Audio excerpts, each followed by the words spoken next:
نماز پڑھتے وقت نماز پڑھنے والے کو اگلے یا پچھلے مقام سے قضائے حاجت کی شدت پیدا ہو جائے. ٹھیک.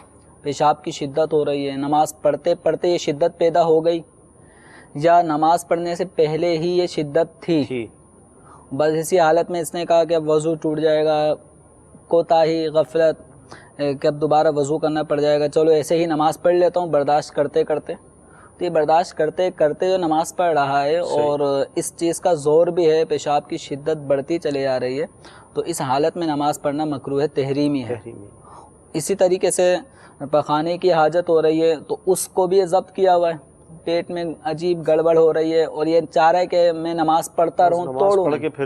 اسی طرح ری کی شدت پیدا ہو رہی ہے اور یہ چاہ رہا ہے کہ نہیں وضو ٹوٹ جائے گا، پھر دوبارہ وضو کرنا پڑے گا، بس اسی طرح میں پڑھ لوں. اب اسی کشمکش میں، ان امور میں کشمکش میں رہتے رہتے نماز پڑھ رہا ہے، اگرچہ وضو نہیں ٹوٹ رہا، تو اس حالت میں نماز پڑھنا یہ مکروہ تحریمی ہے. اور نماز سے پہلے اگر یہ کیفیت ہو تو اس صورت میں نماز شروع کر دینا ہی جائز نہیں ہے. صحیح. نماز شروع کرے گا گناہ گار ہوگا، نماز مکروہ تحریمی فعل سے شروع ہوگی.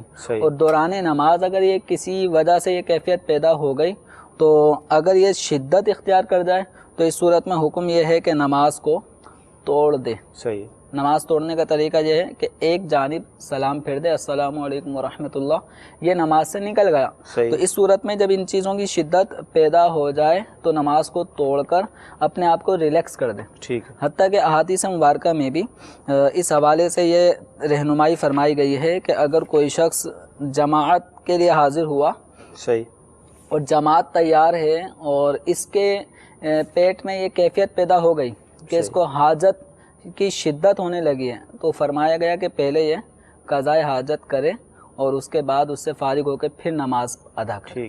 تو اس حالت میں نماز پڑھنا یہ مکروہ تحریمی ہے، تو اس عمل سے بچنا چاہیے.